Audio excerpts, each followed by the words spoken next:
नमस्कार दोस्तों, आज हम बात करने वाले हैं एक ऐसे पर्व की जो शक्ति साधना और नवचेतना का प्रतीक है। जी हाँ, हम बात करने वाले हैं चैत्र नवरात्रि की।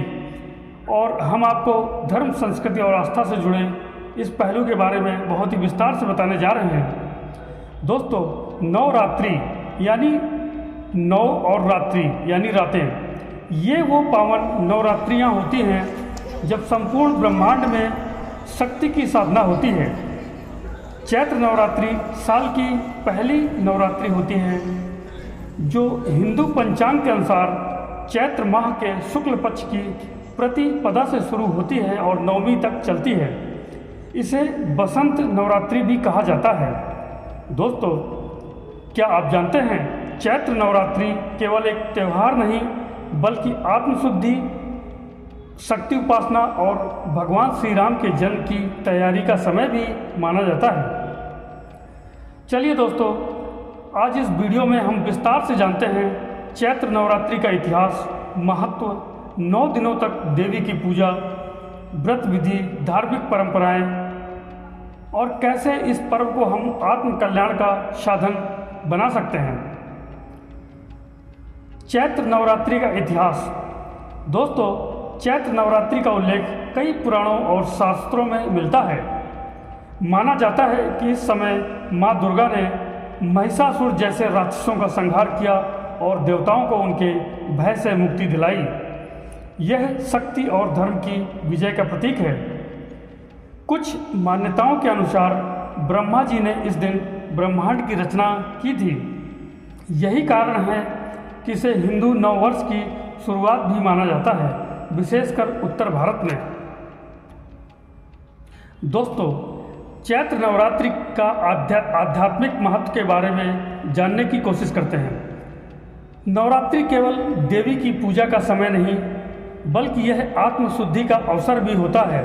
जब हम व्रत रखते हैं, सात्विक भोजन करते हैं, अपने विचारों को संयमित करते हैं तो हमारा मन एकाग्र होता है और हम अपने भीतर की शक्ति से जुड़ते जाते हैं।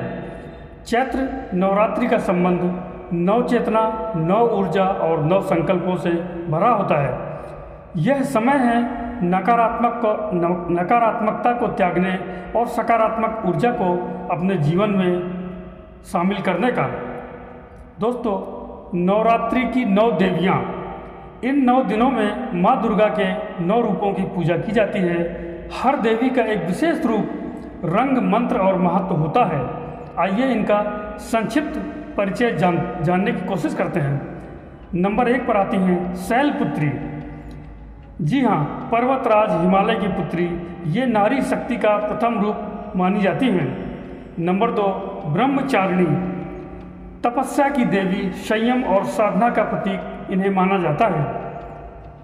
नंबर 3 चंद्रघंटा, सौंदर्य और वीरता का संगम, ये देवी अपने भक्तों की रक्षा करती हैं। नंबर 4 कुष्मांडा देवी, ब्रह्मांड को उत्पन्न करने वाली शक्ति के रूप में इनकी पूजा की जाती है। नंबर 5 स्कंद माता, भगवान कार्तिकेय की माता, मातृत्व की मूर्ति। नंबर 6 कात्यायनी देवी, ये राक्षसों का नाश करने वाली योद्धा देवी के रूप में इन्हें माना जाता है। नंबर 7 कालरात्रि, अंधकार का नाश कर प्रकाश फैलाने वाली शक्ति के रूप में इनकी उपासना की जाती है। नंबर 8 महागौरी, शांति, करुणा और ज्ञान की देवी। नंबर 9 सिद्धिदात्री, सभी सिद्धियों की प्रदाता, पूर्णता का स्वरूप के रूप में इन्हें जाना जाता है। दोस्तों, हर दिन इन रूपों की पूजा से भक्तों को विभिन्न प्रकार के मानसिक, शारीरिक और आध्यात्मिक ऊर्जा प्राप्त करने का शुभ अवसर मिलता है। पूजा विधि और व्रत का नियम। नवरात्रि में देवी की पूजा करने के लिए निम्न तरीके से विधि अपनाई जाती है। कलश स्थापना, जिसे हम घट स्थापना भी कहते हैं। पहले दिन मिट्टी में जौ बोकर उस पर कलश स्थापित किया जाता है। इसे नव चेतना का प्रतीक माना जाता है। दीप प्रज्वलन, अखंड ज्योति प्रज्वलित की जाती है जो नवरात्रि के पूरे 9 दिन तक जलती रहती है। सप्तशती पाठ, देवी महात्म का पाठ जिसे दुर्गा सप्तशती कहा जाता है, हर दिन किया जाता है। कुछ लोग केवल फलाहार लेते हैं, कुछ सात्विक भोजन तो कुछ निर्जला व्रत भी रखते हैं। कन्या पूजन, नवमी के दिन 9 कन्याओं को भोजन कराकर पूजन किया जाता है। ये नव दुर्गा के प्रतीक मानी जाती हैं। दोस्तों, रामनवमी यानी भगवान राम का जन्मोत्सव, नवमी तिथि को चैत्र नवरात्रि का समापन रामनवमी के रूप में मनाया जाता है। यही वह दिन है जब अयोध्या में महाराज दशरथ के घर भगवान विष्णु ने राम के रूप में जन्म लिया। इस दिन भक्तजन भगवान राम का अभिषेक करते हैं, सुंदरकांड का पाठ करते हैं और राम कथा का आयोजन होता है। उत्तर भारत में कई स्थानों पर शोभा यात्राएं भी निकाली जाती हैं। दोस्तों, भारत में चैत्र नवरात्रि की बहुत ही ज़्यादा विविधता देखने को मिलती है।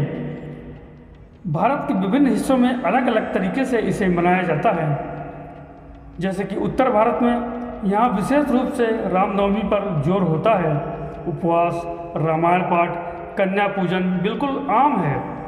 महाराष्ट्र, यहाँ लोग नववर्ष गुड़ी पड़वा के रूप में मनाते हैं और चैत्र नवरात्रि का पहला दिन होता है।